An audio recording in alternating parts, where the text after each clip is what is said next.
My name is Kim Sang-hyuk. I'm a visiting professor at KAIST, a Graduate School of Green Growth, and I'm also chairperson for the coalition of Our Common Future, which is non-for-profit social entity to promote public awareness on climate challenges.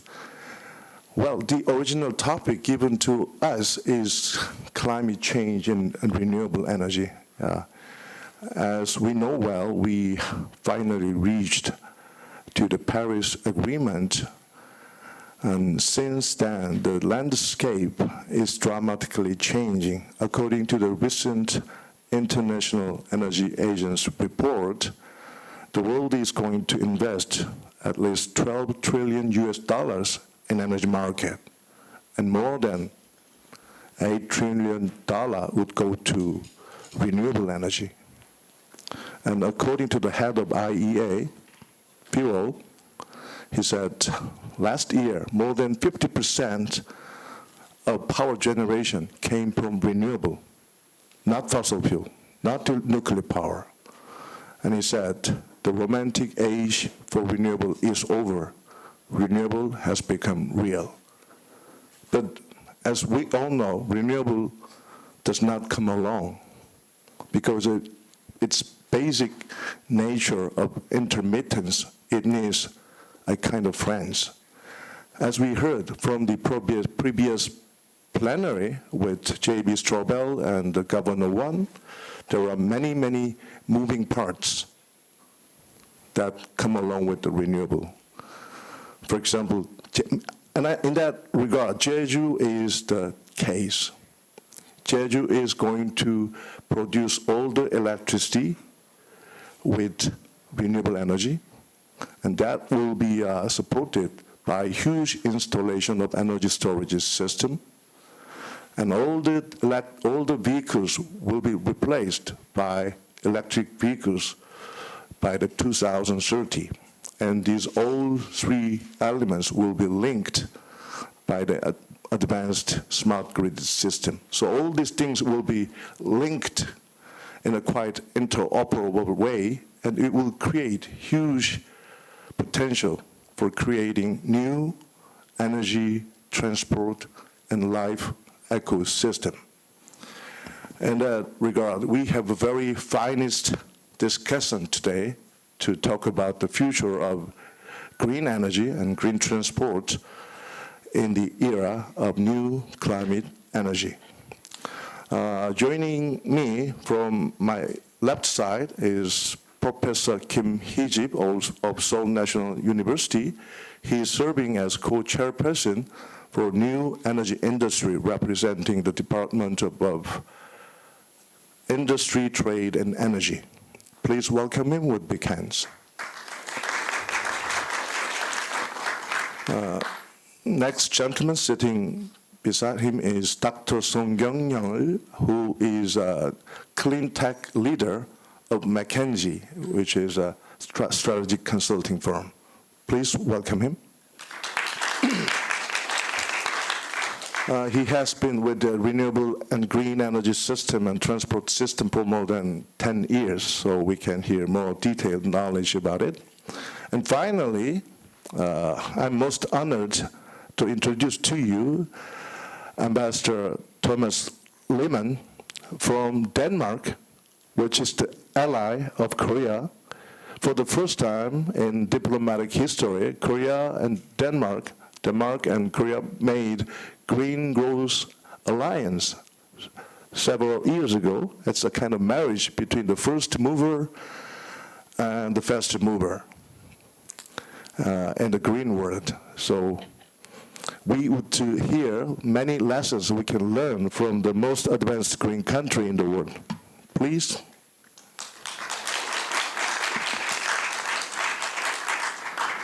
Okay, let's first hear from Professor Kim Hee-jip, or Chairman Kim, about this government's very much aggressive strategy forward new energy industry system or new energy business And recently, in regard to that strategy, the government also released 10 electricity-related projects.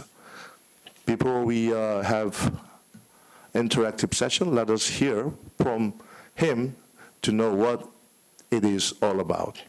Welcome. Yes. Thank you, Chairman.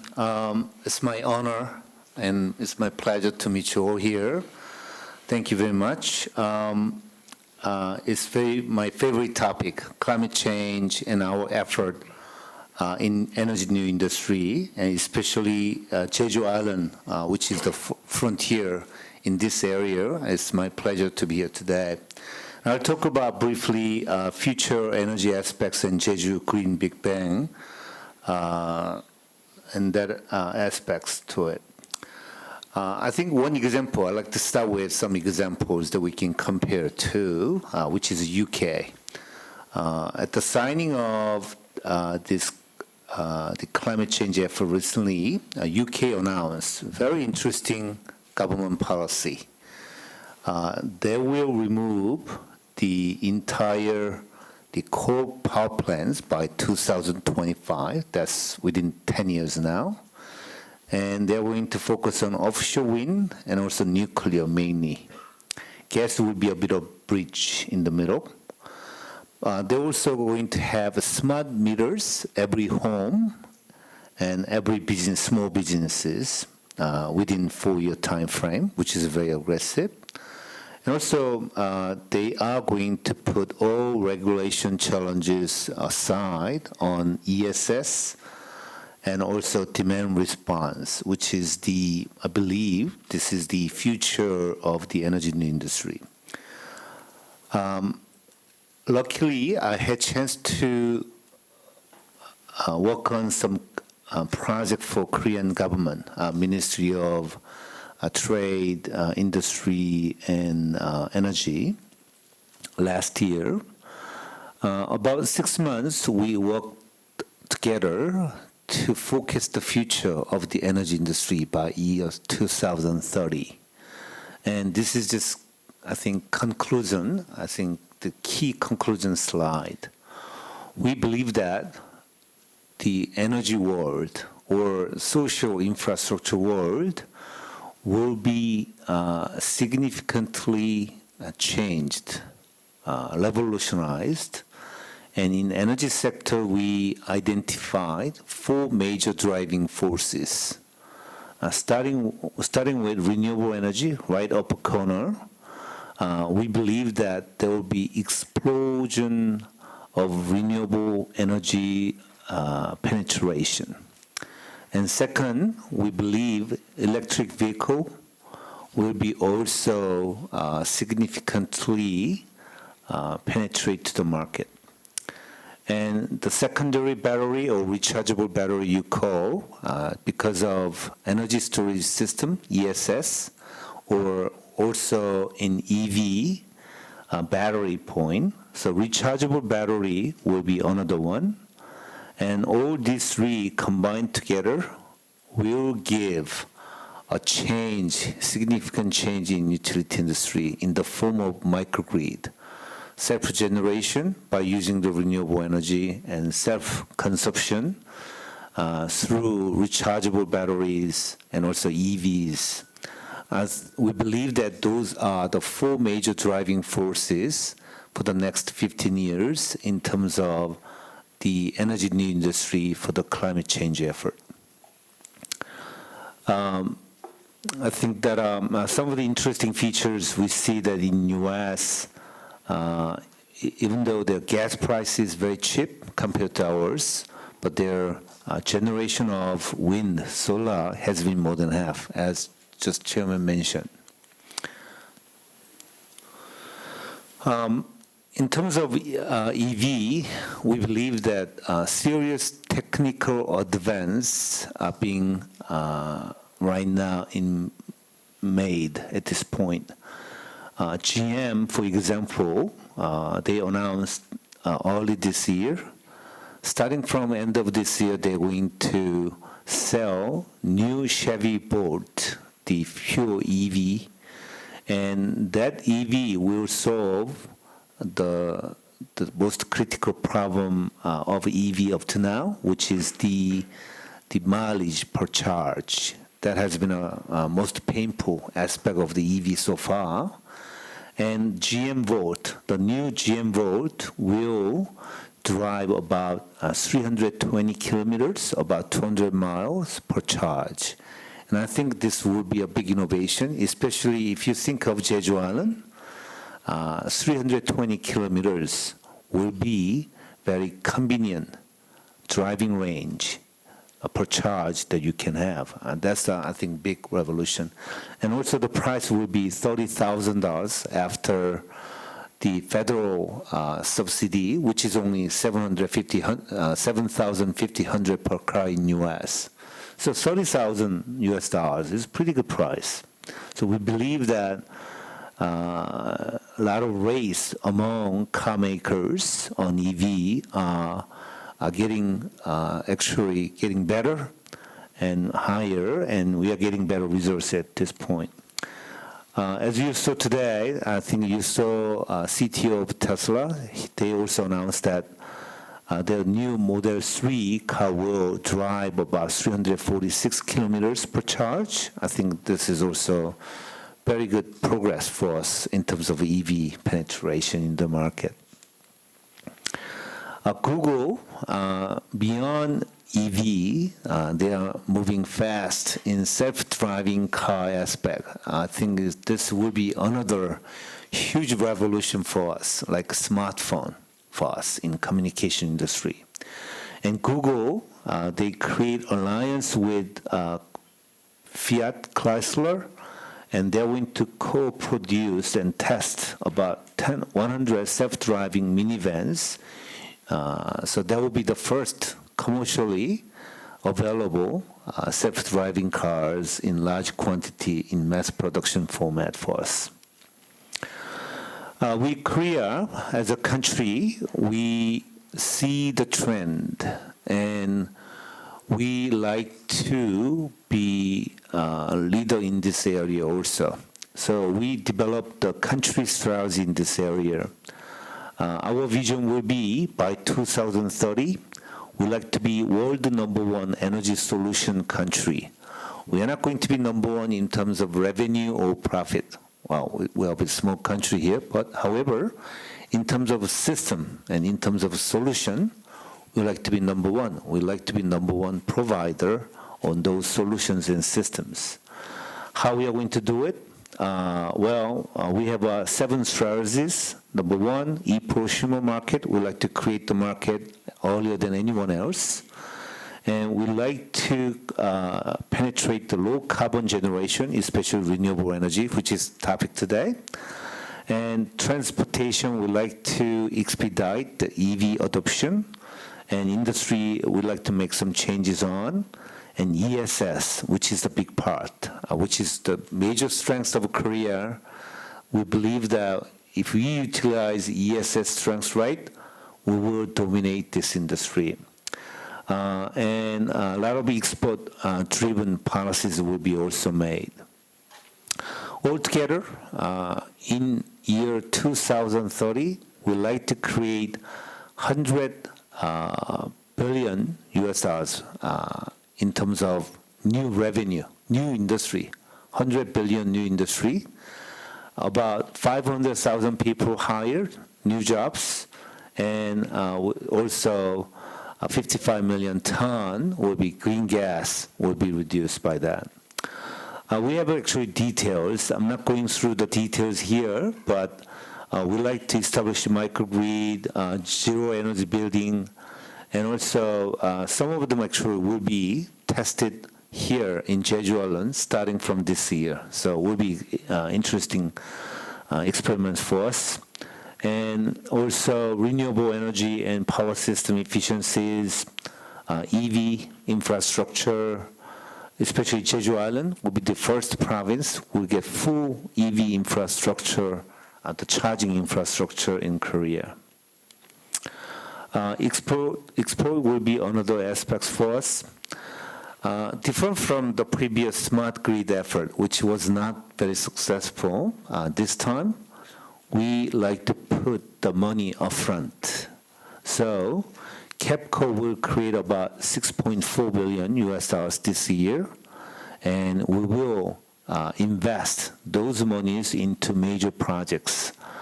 We are creating an energy new industry fund with about $2 billion amount, and EV charging infrastructure, smart meter, AMI is a smart meter. And Korea will create the big data, like a green button project in US. ESS, smart grid, renewable energy in school. We're going to have 1,000 schools who will have solar photovoltaic on their rooftop this year, and another 1,000 schools will have solar photovoltaic in their rooftop next year. And energy efficiency-wise, we will have several investment into it. So MOTI, KEPCO, and luckily I'm part of it. We are planning those investment that we are going to make this year right now. So this is a real action that which is happening for you. All right, that's the end of my presentation. Thank you. Thank you. Well, Chairman touched upon the global trends relating to our topic, and he introduced very comprehensive and ambitious government policy to realize green energy objective.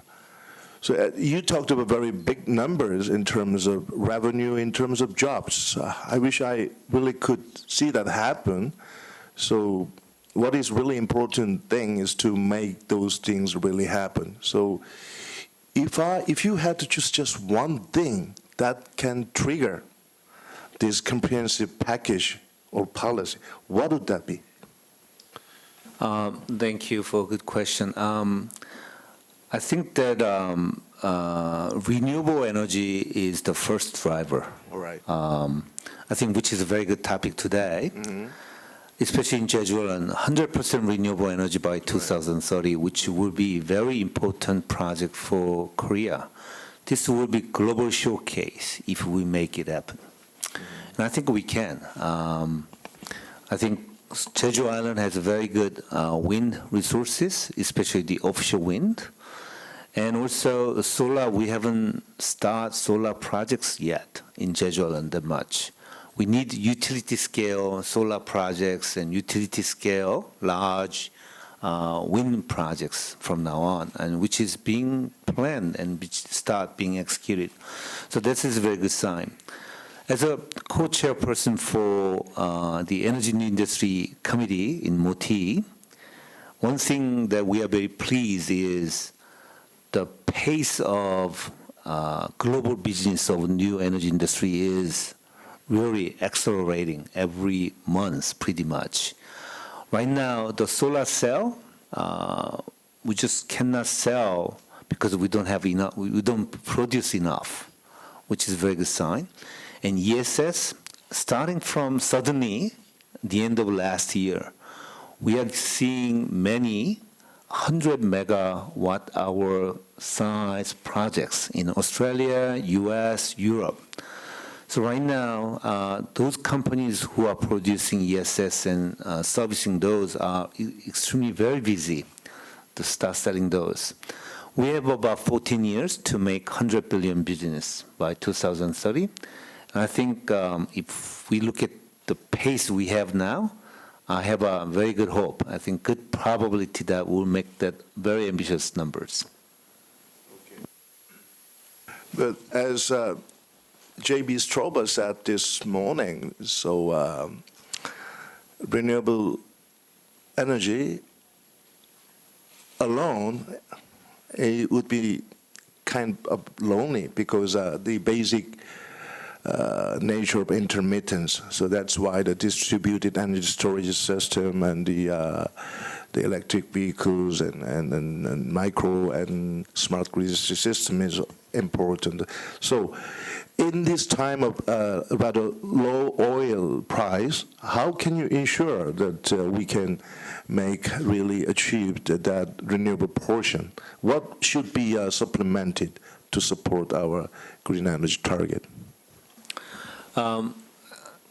I think it was actually a surprise for the energy experts. With energy price, oil price, very low oil price right now, a lot of energy experts forecasted that renewable energy penetration would be slowed down, right? But it didn't happen. And actually, as you saw some of the slides that I had, in U.S. last year, new generation capacity, solar and wind took about 61%. I mean, with low oil price and low gas price is even lower in U.S., 4 or 5 times lower than that of Korea. But different from our forecast, solar photovoltaic and offshore wind, it took off. And I think President Obama announced this year that extension of ITC and PTC, which is the federal credit program. Without the program last year, it just happened that way. It's just a big surprise to us. And I think that major driving force is the low cost of solar and wind now. In Kyoto Protocol, it was about 5 to 6 times higher than fossil fuel. But now, maybe it is only 10% or 20% higher. With that, I think politicians, now they can actually force the change of renewable energy, right? It's good enough. It's ethically right. So I think that's what's happening. And even the liquefied natural gas, which is we are using, very expensive. In many countries now, actually solar and wind is cheaper than LNG. So we believe that by 2020 in Korea, that will happen too. So then I think it will accelerate the penetration of renewable energy in Korea too. Okay, thank you. Well, having heard that, I recall the conversation again between Governor Won and J.B. Strobel.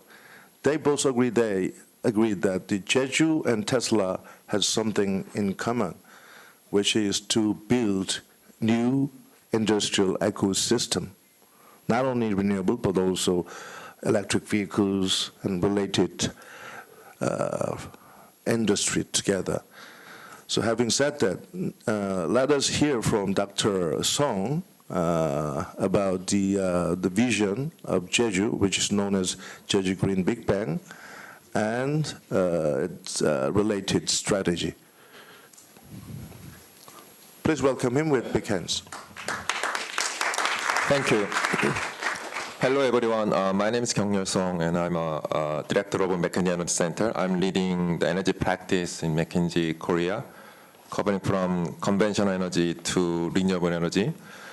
So it's my big pleasure and honor to have a chance to talk about the Jeju Big Bang and the implication on our energy society. So let me begin with a big picture about what the Jeju Big Bang is and why it is important. And then I'm going to briefly talk about our core belief about the future electric vehicle system.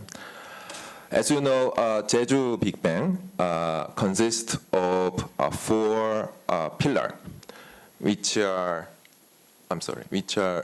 renewable energies like solar and wind, energy storage system, smart grid, and electric vehicle.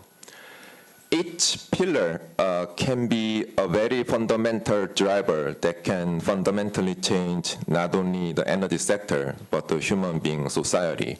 But what is important here is that not only one separate driver, but all 4 these drivers can function together with a big synergy to change fundamentally how we live in the future. So it will take more than 1 week to talk about each topic in detail, but I have only like 15 minutes, so today I will mainly talk about the electric vehicle. But before we go that, I want to stress the very important fact, which is each driver cannot function very well without interacting with others. For example, solar itself, it's very important. Its economics will be much cheaper, but it cannot grow very well without support from energy storage or smart grid. Same for electric vehicle. Many people have a very good feeling about electric vehicle, mainly because it is contributing a lot to the reduction of CO2 emission. But also there's argument about whether electric vehicle is really helpful to reduce CO2 emission, because most of the elasticity comes from more conventional power like coal or nuclear. So there are a lot of debate about these issues. So, and in order to avoid that kind of potential problem, and also in order to build our society with electric vehicle, most of the electricity should come from renewable energy. So all these drivers are intertwined with each other, which is very important fact. So let's begin with a very quickly about our core belief about what the future power mix will look like. As a consultant, I really like to talk about fact and number rather than conceptual discussion. So what you are seeing is actual fact about the power mix globally. So as of now, it's true that the power mix of solar and wind out of total power is not a big number, only like 3 to 5%, depending on each country. For example, Denmark has a much higher mix, but in Korea, it's less than 2%. So the question is how big this renewable energy will be in the future, like in the next 20 years or in the next 40 years. Nobody knows. Even in McKinsey, we are very cautious about what the future power mix will look like. But our core belief is that, number one, even with a very conservative scenario, the renewable energy will become one of the mainstream energy in the next 10 to 20 years. We believe that in the next 20 years, solar or wind will become at least top 3 power source in the world, and by 2040, number 1 source, even in conservative scenario. That's number 1. And number 2, as Professor Kim pointed out, the impact of low oil price. There are a lot of debate about whether renewable energy can grow even under the low oil price. We believe so, as discussed between Professor Kim and Professor Kim, because basically 2 things. Number 1, the oil market is different from a renewable energy market, because oil is mainly from transportation and industrial, while renewable is mainly from power. So that's 2 separate markets. So they don't compete with each other. That's number 1. And number 2, the speed of technological innovation and economics development in renewable energy is much, much faster than the speed at which oil price is going down. So those are the very important factors to understand what our future energy mix will look like. So the main topic about today's discussion is electric vehicle, but electric vehicle is one, even though it's very important, but only one aspect about the overall automotive industry. So let me give you a little big picture about where this automotive industry is going. And under that trend, what's the portion of electric vehicle? So what you are seeing here is another actual fact, which is the current market size of the global automotive industry. As you can see, the total market size of the automotive industry is roughly $3.5 trillion. And it will grow up to like $7 trillion in the next 15 years. But what is important here is not only this growth pattern, but also where this growth comes from. As of now, most of the market from the automotive industry comes from the one-time vehicle sale and aftermarket, like operation maintenance and aftermarket component like tire. But what is important here is that we will have a quite significant new revenue stream coming from the automotive industry, which does not exist, but will exist in the future.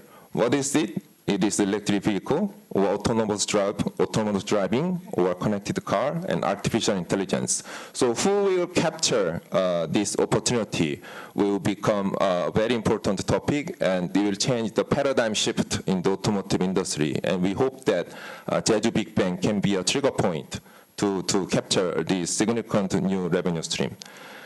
And then, as I said, there are a lot of big trends that are happening in automotive industry. Of course, electrification is one of the very important trends, but there are other trends that are also very important, like connectivity, which is basically the integration between automotive and IT system in such a way that the automotive is now kind of a moving smartphone.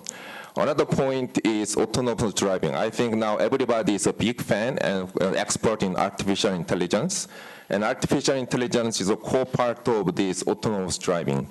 Another point is car sharing or diverse mobility, which will also fundamentally change how people will use car.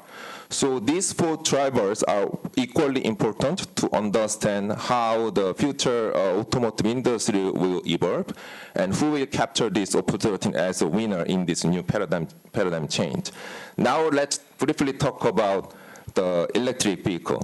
Again, as a consultant, let me begin with some facts. What you are seeing here is the actual historical trend of electric vehicle sales data starting from 2011 to 2015. So, for example, as of 2015, globally, roughly 90 million new cars are sold in the world, and out of those 90 million cars, roughly 2.5 million cars were electric vehicle. Here, electric vehicle includes not only a pure electric vehicle like Tesla's car, but also a hybrid electric vehicle as well. So as of now, 2.5 million of electric vehicles are sold in the world, which represent a little about 3% of new car sale. And if we double-click this electric vehicle sale, still most of them are hybrid electric vehicle, and only small percent of them comes from pure electric vehicle. So what you are seeing here is that still electric vehicle is not a big part of the new car sale. But what is important here is the growth pattern. So for the gasoline vehicle, only growth rate is around 4%, and the electric vehicle roughly 30%. And if we double click this number, the pure electric vehicle growth pattern more than 90% annually. Then what is driving this electric vehicle growth and how that driver will change the future? We have to understand that to be able to understand what the future electric vehicle market look like. In McKinsey, we believe that there are four fundamental drivers which can shape the market size of the electric vehicle in the future. They are regulation, technology, and customer preference, and infrastructure readiness like a charging station. So what is important here is that four drivers are all of them are favorably moving to the growth of electric vehicle, meaning that regulation forced automotive makers to make more electric vehicle, at the same time provide quite attractive incentive for customers to buy new electric vehicle. Technology is also very important topic. As of now, electric vehicle is still more expensive than gasoline vehicle, but in the next 10 to 15 years, we believe that the economics of electric vehicle will become equivalent or even better than gasoline vehicle. Same for customer preference, same for infrastructure. So let me briefly go to each topic and see how it is moving and how it will affect our electric vehicle society. Let me begin with the regulation. Sorry about the fact, but it's a very important graph. So let me quickly go through what it means and how it will change our future. So what you are seeing here is the government regulation on CO2 emission for each vehicle's kilometer for different countries like Korea, Europe, or Japan, China, US. Let me pick up some case and see what it means. Let's take an example of Europe. As of now, in Europe, the regulation is that the average CO2 emission per each vehicle's driving kilometer should be less than 119 gram per CO2. And this should be reduced less than 100 by 2020. Let's see what it means. What you are seeing here is the typical vehicle's CO2 emission per kilogram. Typical gasoline vehicle, more than 140, diesel 110, hybrid 90, pure electric vehicle 0. So as of now, many automotive makers have a portfolio of each vehicle in such a way that they can meet this target. They can do it by most of their vehicles come from gasoline or diesel and small portion of electric vehicle. As of current regulation, they can meet this target. However, as everybody knows, diesel has a lot of scandal issues these days. And this regulation is becoming more and more stricter. And in order to meet this target, there's only one option, which is to increase more electric vehicle portfolio out of total automotive product line for each OEM. If they don't meet this target, their penalty will be quite significant. It can be even more than multi-billion-dollar for certain OEMs. So it's a very important fact. Another point that I would like to highlight is the economics of electric vehicle. What you are seeing here is the actual number about the electric vehicle battery price per kilowatt hour, historically, currently, and our belief in the future. About 5 years ago, the electric vehicle battery price was around $600 per kilowatt hour. So currently, the typical battery size for electric vehicle is 20 to 30 kilowatt hour. So that means most of the current electric vehicle price comes from this battery price. So in order to increase the economics of the electric vehicle, the most important thing is to develop the battery technology in such a way that this cost will go down. And as of now, fortunately, the reduction trend is not that bad. As of now, roughly $400, and we believe that in the next 5 years, it will become less than $200. And this $200 is a very important trigger point, because this is the point when electric vehicles economics is equivalent to gasoline vehicle, which you can see here. What you are seeing here is the payback period of electric vehicle based on different battery price. This is the case when oil price was 60, so we consider quite a low oil price. And according to our customer survey, many people are willing to buy electric vehicle for the purpose of economics when the payback period is less than 4 years. And we believe that 4 years can be achieved when battery price is less than $200. That's why this 2020 is quite important year, where we believe we can see quite big growth of electric vehicles starting from 2020. And another point that we have to understand is infrastructure, which is a charging station. In Korea, unfortunately, we cannot see many electric vehicle charging stations, maybe exceptionally in Jeju, but I live in Seoul, and I never seen electric vehicle charging station during my commute area from my home to my office. However, that's not the case in the US, in the Europe, even in China.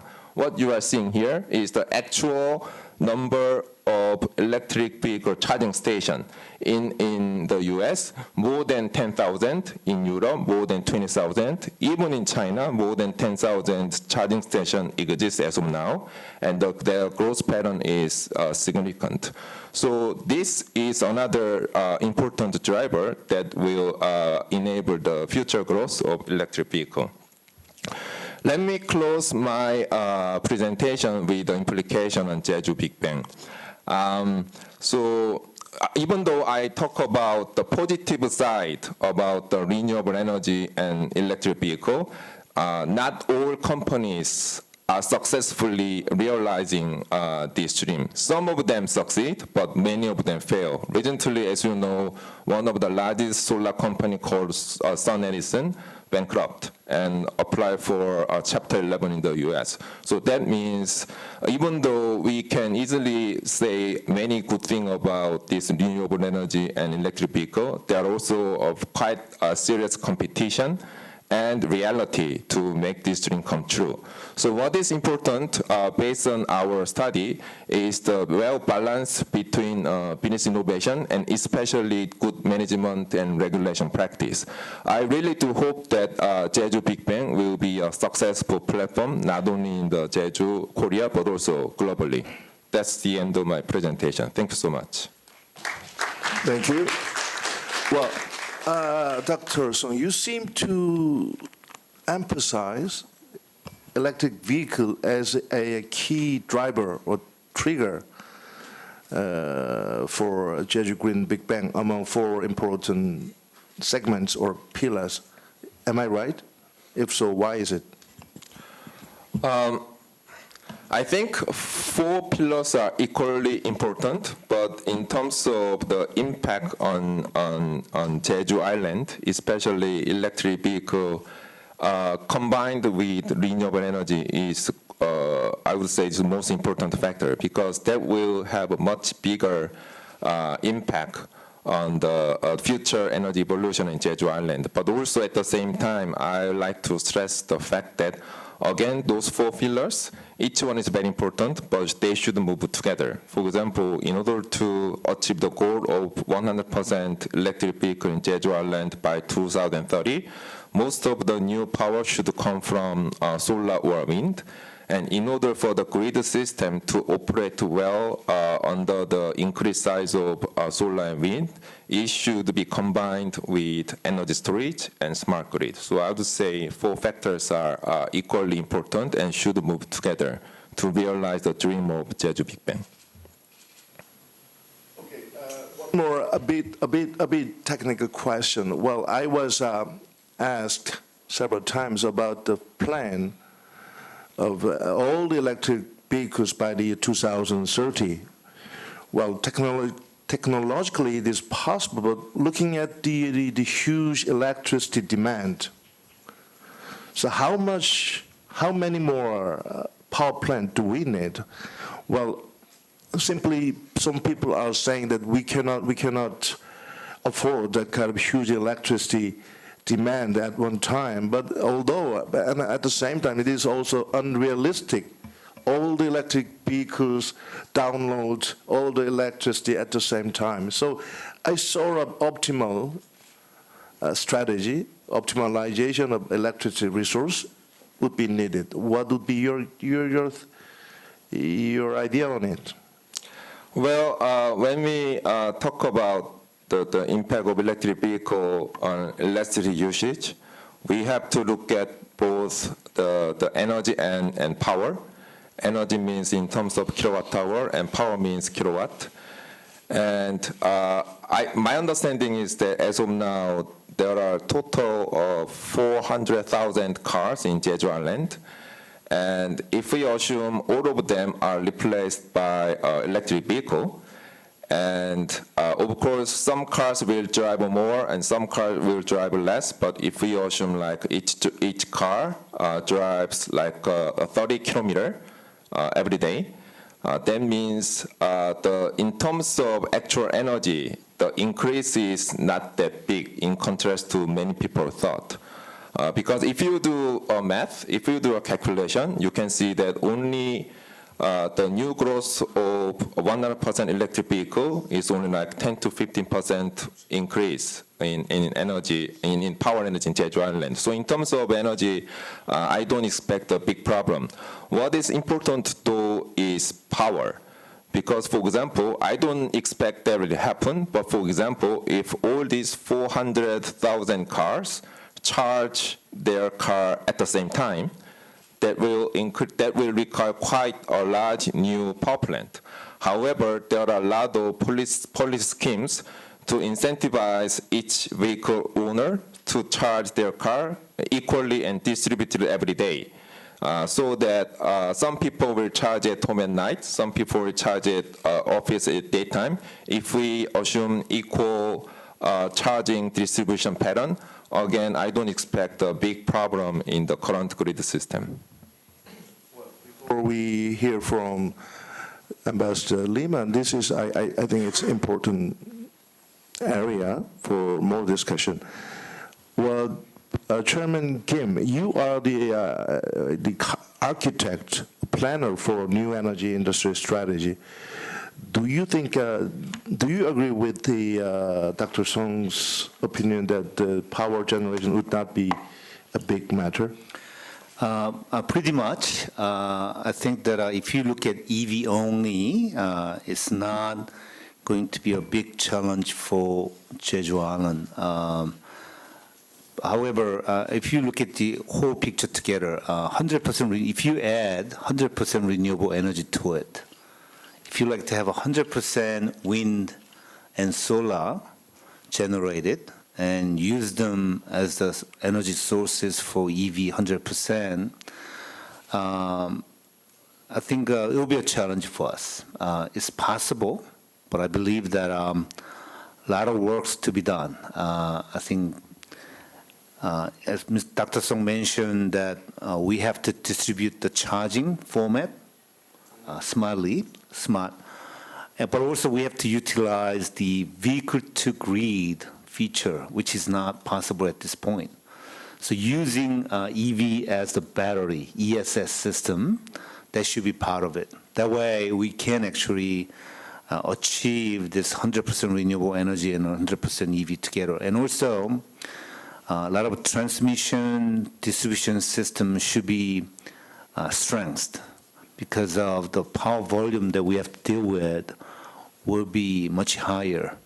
So I think it will require a lot of effort from Jeju Island and also KEPCO government, but it's possible. But I think if we can do it, this will be global showcase with Jeju Island 100% renewable energy and 100% EV by 2030. I think it will be a very good global case for us, and so it will be a good fortune for us for Korean industry in the future.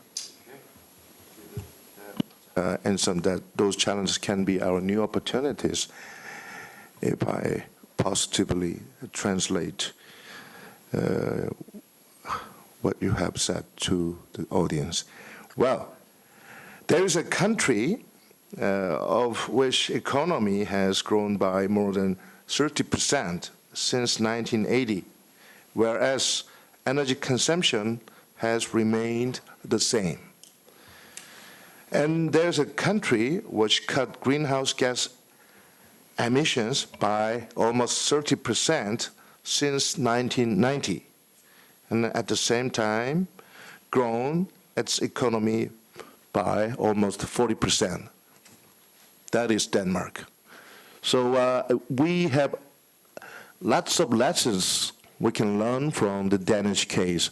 So Ambassador Lemon, please. Yes. Please don't spare any effort. Thank you very much, Mr. Kim, and thank you very much for having me here this afternoon.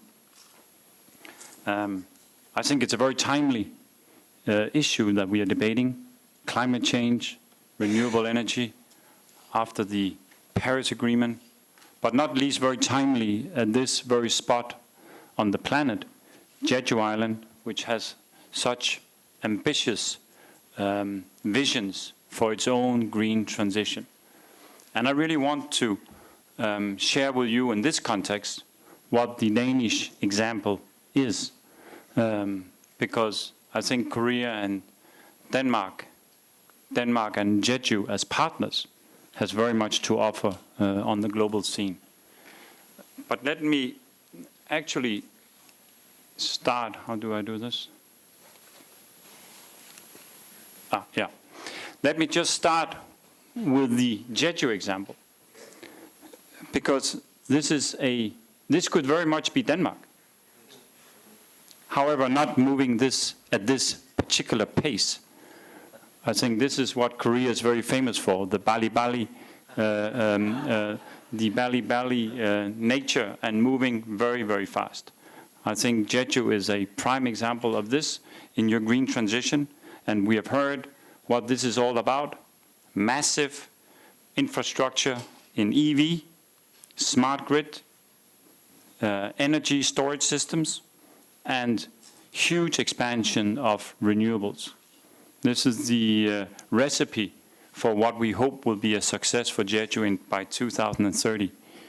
Now, let me just throw in one piece here in the discussion that has been around the power generation for the EVs. I think one element that should also be discussed in this context is energy efficiency. I mean, the energy you actually can save is also very good value and also very good money. And this should also be brought into this calculation of how much power.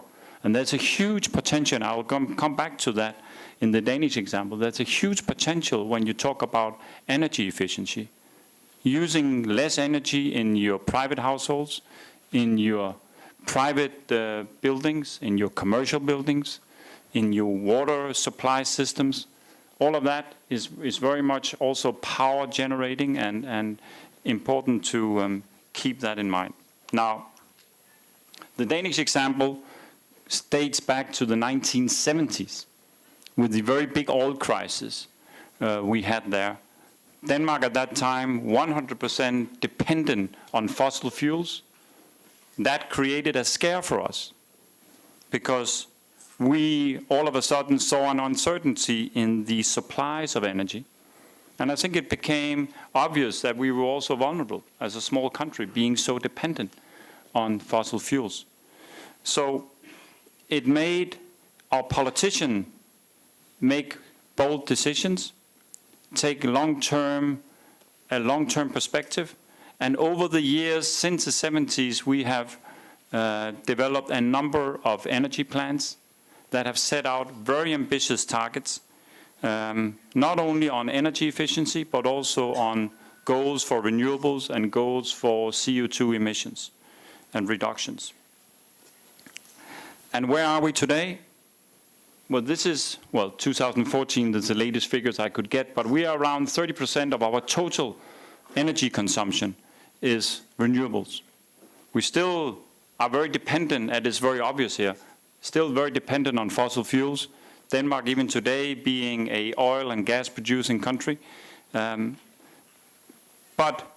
if you look at the breakdown of our renewables, you will also see that we focus very much on having energy diversification. We are not only dependent on wind, we have very good wind conditions. We have a massive investment in wind, but biomass is still by far one of our largest sectors for renewables, simply because we are a very efficient also agricultural producing nation. So you can use the leftover products from agriculture and use that for energy.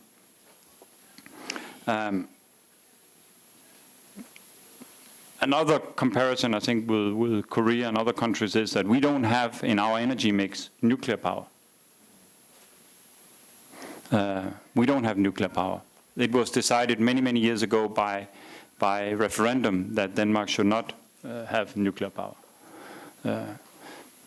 But when I said that Jeju actually could be Denmark, I meant this, because this is our vision.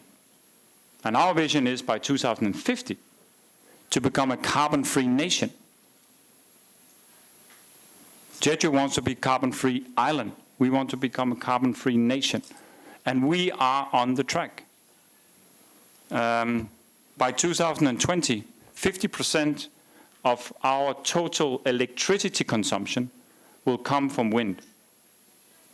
Already last year, it was 42%, so we are quite on track. We will phase out coal in our power plants.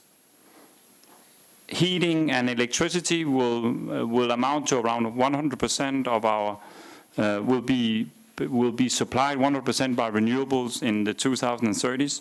So we are slowly but steadily moving towards this vision. And that is very important. What we're also looking at when we discuss renewables, and that is a very important priority of my government, that is to make sure that renewables are also cost efficient, that it's the natural choice of business, that it's a natural choice of consumers to go in that direction because it's value for money. So we want to make sure that that also exists in our green transition. And it's no secret that our green transition has also been expensive. There's been a lot of public spending, a lot of public subsidies involved here.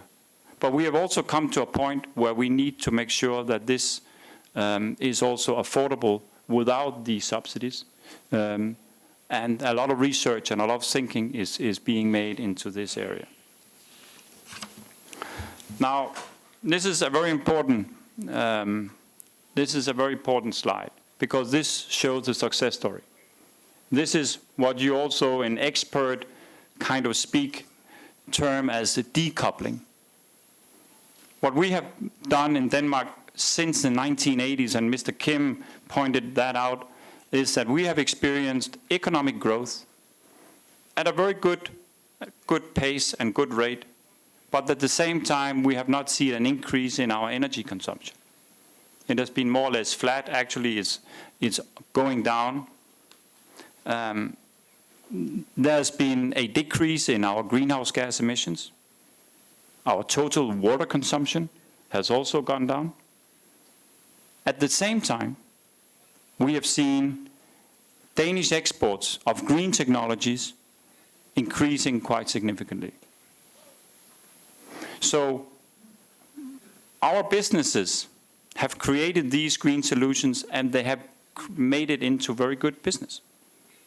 And I think this slide also shows that it is possible to experience growth, wealth, create new welfare, and at the same time use less energy, and without compromising your competitiveness. I think this is one of the debate that you see in the public at the moment, businesses being afraid that they will lose out competitively because they are investing in green technologies, because they are going the green way. This actually shows the opposite, that there is a good business case and it makes sense to do it.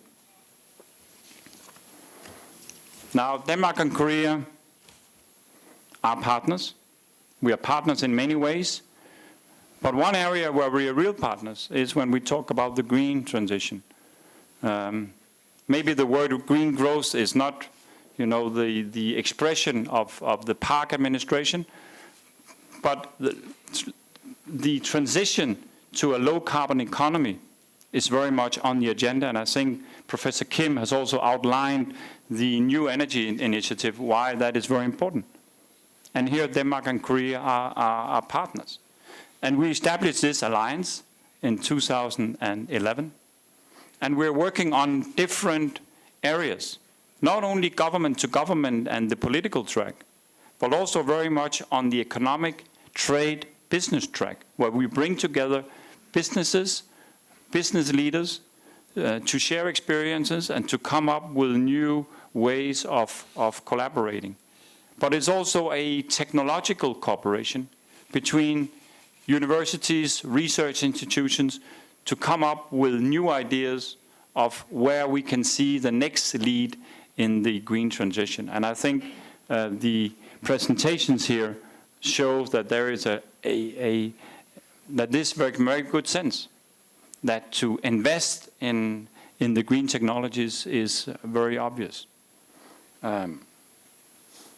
We have a number of interesting events coming up. In a few weeks' time, there's a 3GF or Global Green Growth Forum in Copenhagen, which is very much associated with the GGGI summit that will take place in Jeju Island in September. So there are many platforms where Denmark and Korea are working very closely together. But it's not only Denmark, Korea, it's also Denmark and Jeju. And we have been involved and focused on what is going on in Jeju for quite some time. And we have an island, we have actually several islands in Denmark, but one island in particular, which is very interesting in the Jeju example, is a small island, much smaller than Jeju, but it's called Bornholm. And they have already become a carbon-free island. They have already established a smart grid system. And they are still working on introducing new measures. So why is it relevant to work with Jeju and Korea? Well, simply because the pace by which you are moving and introducing EV, the innovative power, the cutting-edge technology that exists in this country makes it very relevant, even for an advanced green transition country like Denmark to share experiences with Korea. And that is why Bornholm and Jeju has started this partnership, which is a business partnership where your companies working together. It's also a technological partnership where you have universities and researchers going hand in hand. It's a public-private partnership as well. And you have also exchanges on academic level, so you share research results.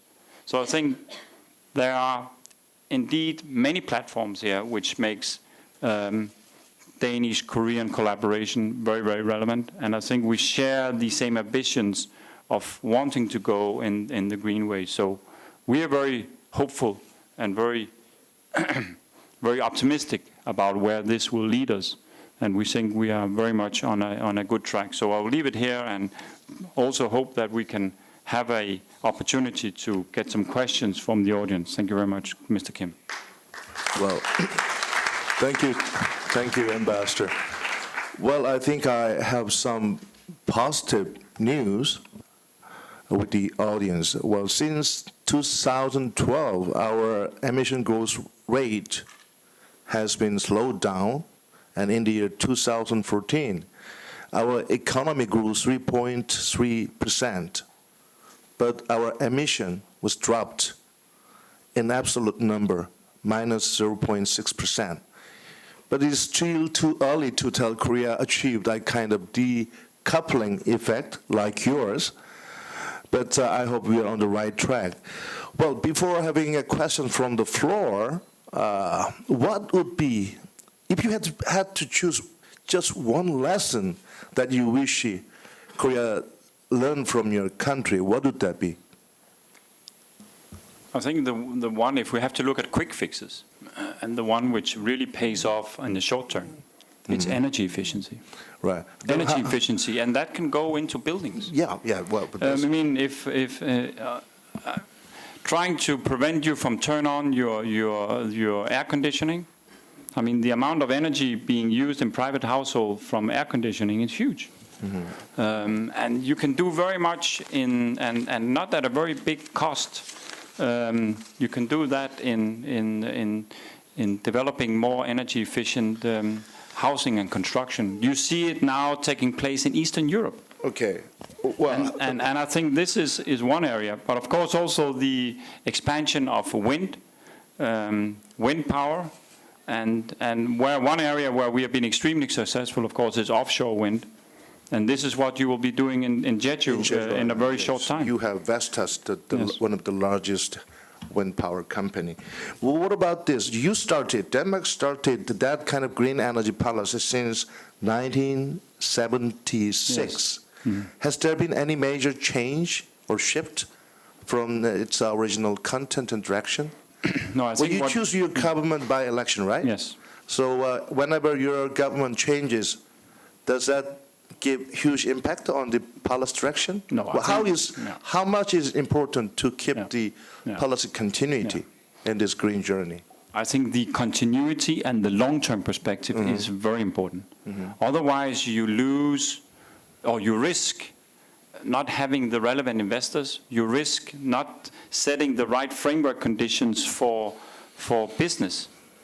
If business do not know what will come in the next 4 years, because then there will be a change of government, then they won't take the risk of making these investments.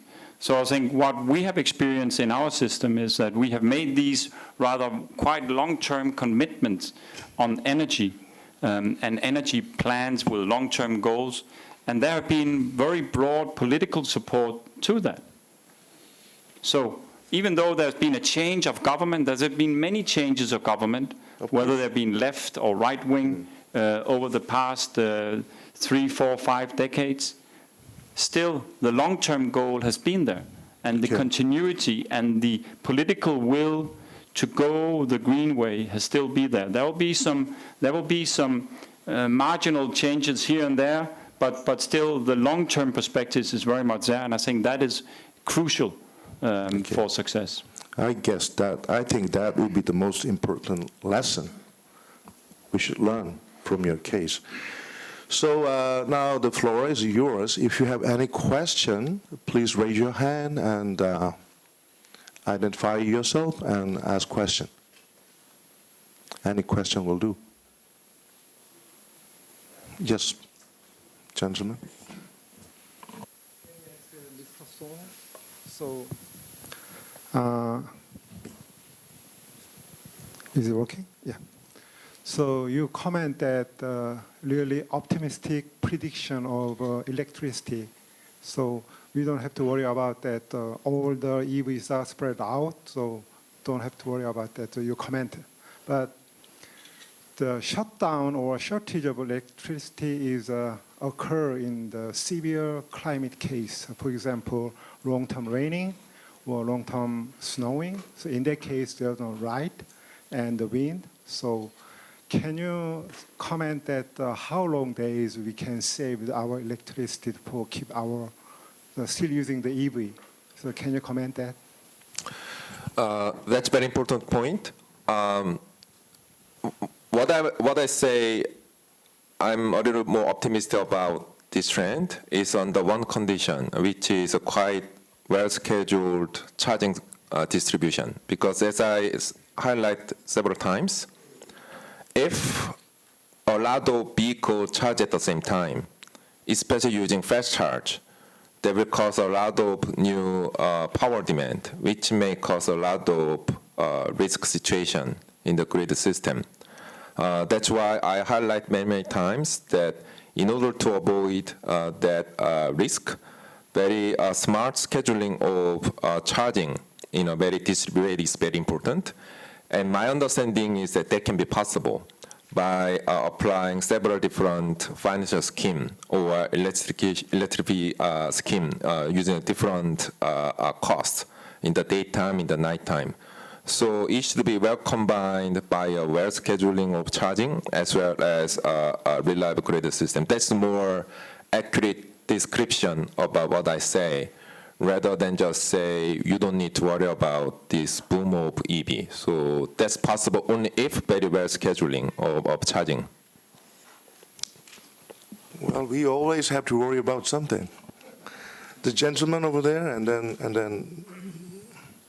I'm from Sri Lanka, and I'm struck by the contrast between Denmark, which has no nuclear power, and the Republic of Korea, which of course uses nuclear power and is in fact an exporter of nuclear reactors.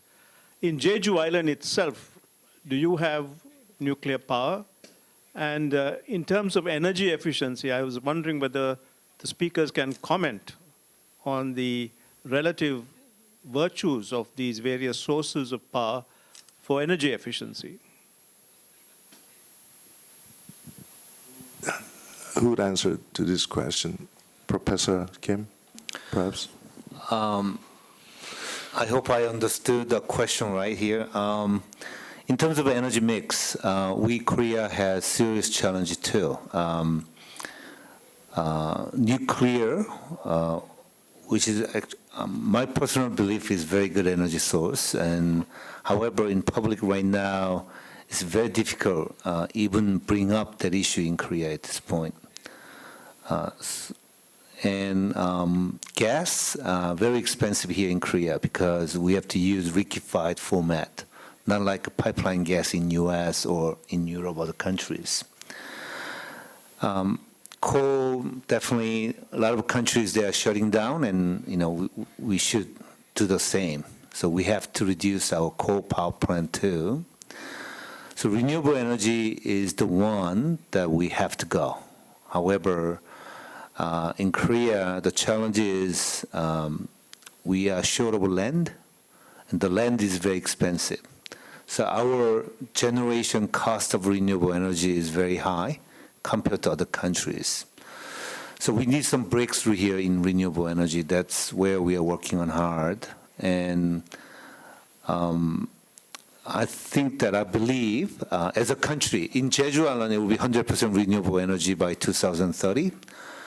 But as a country, I believe that nuclear energy will do a major role continuously. We are not going to increase significantly, but I think nuclear energy will do major role as a way to contain our CO2 emission, which is no CO2 emission from nuclear, and to bring down the energy cost, which is a practical solution for us at this point.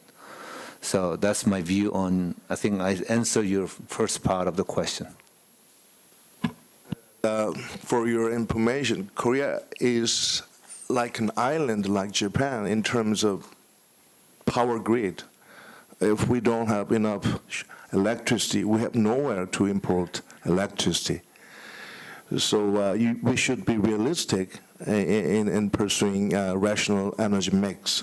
So I'm not a big fan of nuclear power plant, but it is also impossible at this juncture to dismantle nuclear power plant unless our power grid is totally connected with neighboring countries. That would be another topic, I guess. So last question goes to the gentleman sitting over there. Thank you. I'm Paul Evans, a professor from University of British Columbia in Vancouver, where this kind of discussion is the staple of many of our activities now, I'm thinking. And I had one small question and then one political question. The small question is, why not hydrogen cell discussions? We have large discussion with Toyota and the people from Japan in the kind of energy mix we need going forward. We've had a remarkable day today with the Tesla group in the morning, 3 wonderful spokespeople here talking about electrical cars. But I'm wondering why the hydrogen cell car wasn't part of the discussion. But my political question is based on, I think everybody in this room is ready to go out and get an electrical car and support the Big Bang kind of approach. I mean, this has been a remarkable presentation, and it sort of gets the blood stimulated in creative ways. Is it going to happen? And what are the principal obstacles to it happening? Is it financial? Is it political? In the case of Denmark, you managed to find a political consensus around this out of necessity and out of creative thinking. But here in Jeju-do, when we travel home, at least those of us from outside, can we imagine when we come back in 5 years that this is going to be a reality? And if it doesn't become a reality, why not? Professor, you stole about the big question. You stole my question because I wanted to raise the same question as you did.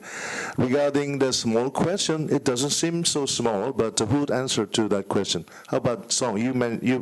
Today's topic, you focused on vehicle. Why not hybrid? Hydrogen. Yeah. Sorry, hydrogen. I think that's endless debate in the electric vehicle world. Who will be the owner, lithium battery vehicle or hydrogen vehicle? Of course, there are a lot of advantages in hydrocell, especially in terms of driving range per charging. But one key challenge in hydrogen vehicle is infrastructure.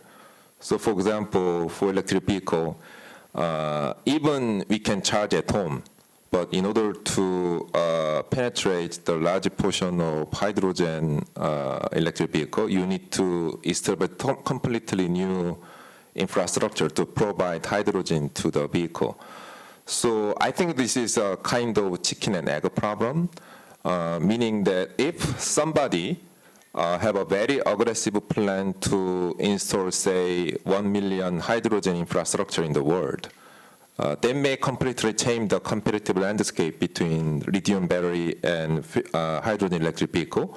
So that trigger point is very hard to predict. That's why I'm a little more cautious about who will become a winner between lithium-ion or hydrogen. But as far as I know, more consensus is about the winner in lithium-ion battery, mainly due to that infrastructure problem.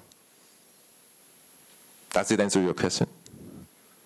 I don't know you convinced Toyota of that. Well, the Hyundai Kia, the largest automaker in Korea, has also very big enthusiasm in hydrogen car. We can talk about later after this session because it requires a lot of time.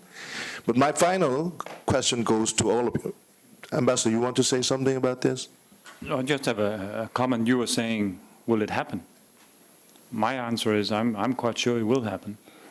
I think the political will in this country, and not least in this island, is here. Yes, that is the common question I like to give to all of you. So still we face skepticism about the Green Big Bang. Will it be really possible? Can we really achieve what it aims to achieve? So in conclusion, what would be the obstacles or hurdles, and what should be done to realize this big vision into real reality by the year 2030? So all of you, as final remark, would you do that from? Well, I don't mind Ambassador? starting here, but I just want to continue on saying that I believe it will happen. Yes. I think you have set something in motion that you cannot backtrack on, and so you will realize whether it will be 2030 or a few years later. I don't know, but I think you will see this very fast penetration of electrical vehicle. Of course, for the success story to be there, it's absolutely crucial that the EV penetration goes hand in hand with the renewable expansion. I mean, you cannot have the success story relying on you importing nuclear-powered electricity from the mainland to then run your EVs here on Jeju. That will not be, the right way. But I'm quite sure that the renewable expansion will come. For that to happen, it's also important to look at the right incentives, the right regulations in place for business, so that business is, convinced that this is a good business case and they are prepared to make the investments. So that is a job for Professor Kim and the government and the provincial government of Jeju to make sure that will happen. But I think with the political commitment you already put here and the things at stake, I'm quite sure that it will succeed. Thank you. Okay, Dr. Song.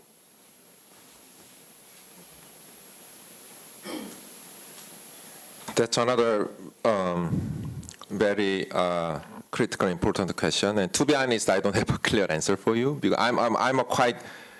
I would say I'm quite good at technology and economics. But if we talk about the political agenda, I have to tell you that it's beyond my expertise. But I think what is important is the combination of politicians' leadership and people's willingness. What I mean by that is, even though the economics of renewable energy is getting better and better, but if we increase a significant portion of renewable energy, that will naturally lead to the increase in electricity bill, unless it's subsidized by the government. So what is important is whether the government has courage to tell people that in order to use more electricity, you have to pay more. The question is whether the government has that courage to do that. Otherwise, I don't think it will be quite challenging, because if government doesn't have a courage to tell the truth to the people, and still if they want to increase the portion of renewable energy, the only solution is subsidy, which will make the government financial situation much more dangerous situation. So that's one thing that I'd like to share. Whether Jeju Island can achieve 100% renewable energy and 100% EV by 2030, objectively I like to say is highly probable. Highly probable. But it requires a lot of efforts. We need some support. We need some luck too, and we need some technology advances in meanwhile. However, Jeju Island is making a detailed plan. Start making the detailed plan and start making real actions. Like answering your question, Professor, in the back. Jeju Island, we are going to sell 4,000 EVs this year, and next year will be 20,000 EVs. And the following year, we have 28,000 EVs. We have a plan how many EVs we like to sell, and we secure the budget for all the subsidies. And in terms of renewable energy, we prepared this year, pretty much full year, and starting from next year, there will be major offshore wind project will start actually. About 300 megawatt offshore wind project has been designated and is going through the petition process to solve all those petitions from the residents and other parties. So it's real. So starting from this year, starting from 4,000 EVs, 20,000 EVs, we have a practical plan for the next 5 years. And offshore wind is really starting. And I think this is a very good start. However, still, for next 15 years, we need continuous political support and a lot of education we have to do to the people, and good coordination with central government, and also good support and participation from the utility company of Korea. So those are the ones that we have to work very hard. Then I think it's possible and highly probable. That's what I'd like to say. Thank you. Thank you. Well, as again, J.B. Straubel said this morning, when Tesla started their electric vehicle business, they worried a lot about the possibility of very short demand, very insufficient orders to support their business. But after introducing Model 3, they worry about too much demand, too many orders from around the world. So as a co-chairperson of the Green Big Bang Committee, Jeju Green Big Bang Committee, the Paris Agreement on climate change reminds me of the old French saying that is, vouloir, c'est pouvoir, which means to want is to be able to do. Maybe that is the spirit we need to make our Jeju Green Big Bang reality. Thank you for being with us. This is the conclusion of this session.